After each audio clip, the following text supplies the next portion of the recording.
రాష్ట్ర నిర్మాణంలో నిర్మాణ రంగానిదే కీలక పాత్ర అన్నారు. ఏపీ బ్రాండ్ ముందుకు తీసుకెళ్దాం రండి అంటూ రియల్ ఎస్టేట్ సంస్థలకు పిలుపునిచ్చారు సీఎం చంద్రబాబు. నిర్మాణ రంగానికి ప్రాధాన్యమిచ్చి రాష్ట్రాన్ని అభివృద్ధిలో పరుగులు పెట్టించడానికి ప్రభుత్వం సిద్ధంగా ఉందంటున్నారు. గత ప్రభుత్వ హయాంలో కుదేలైన నిర్మాణ రంగాన్ని గాడిలో పెడుతున్నామన్నారు. పెట్టుబడుల రాక మొదలైందని, ప్రారంభోత్సవాలు, శంకుస్థాపనల సునామీ షురూ అయిందని, బ్రాండ్ ఏపీ ఇప్పుడిప్పుడే దూసుకెళ్తోందని చెప్పారు. ముఖ్యంగా రాజధాని అమరావతిని దేశంలోనే బెస్ట్ సిటీగా తయారు చేయటం ప్రభుత్వం ముందున్న పెద్ద బాధ్యత అన్నారు. దేశంలోనే అమరావతి లాంటి నగరం ఇప్పట్లో రాదు. కొత్త నగరం, అలాంటి నగరాన్ని ఒక బెస్ట్ మోడల్ సిటీగా తయారు చేసి ఈ ప్రాంత అభివృద్ధికి కూడా దోహదం చేస్తాం. నేను ఒక అమరావతి కాదు, ఒక విశాఖపట్నం, ఒక గుంటూరు, లేకపోతే ఒక నెల్లూరు, ఒక కర్నూలు, ఇలాంటి నగరాలు కూడా అభివృద్ధి చేస్తాం. ఉచిత ఇసుకతో నిర్మాణ రంగానికి ఊతమిచ్చామన్నారు. ఓఎస్ఎస్ ఫర్టిలిటీలో ఇక్కడ ప్రతి అడుగులో ఎక్స్పీరియన్స్ డాక్టర్స్ ఉంటారు.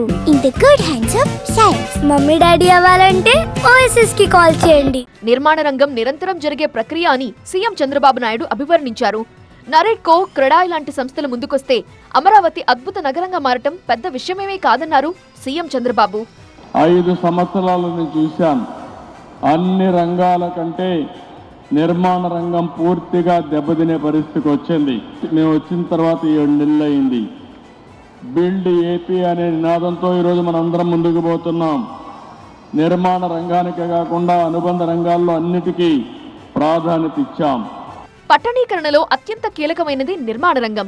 రియల్ ఎస్టేట్ రంగంలో భరోసా లేకపోతే ఆర్గనైజేషన్ ఆగిపోతుంది. అందుకే కబ్జాకోర్ల విషయంలో అప్రమత్తమైంది ఏపీ సర్కార్. అనాథరైజ్డ్ లేఅవుట్స్ అన్ని నియంత్రించాలని నేను ముందే చెప్పా. మా నారాయణ గారు ఆ పని మీద ఉన్నారు. నేను ఒకటే చెప్తున్నా, ఎవరైనా సరే భవిష్యత్తులో అనాథరైజ్డ్ కన్స్ట్రక్షన్ దగ్గరికి రావద్దండి. ఏపీలో నిర్మాణ రంగంపై సుమారు 30 లక్షల మంది ఆధారపడ్డారు. రాష్ట్ర ప్రగతిలో అన్ని రంగాలతో పాటు రియల్ ఎస్టేట్ రంగం కూడా అత్యంత కీలకం అంటున్నారు సీఎం.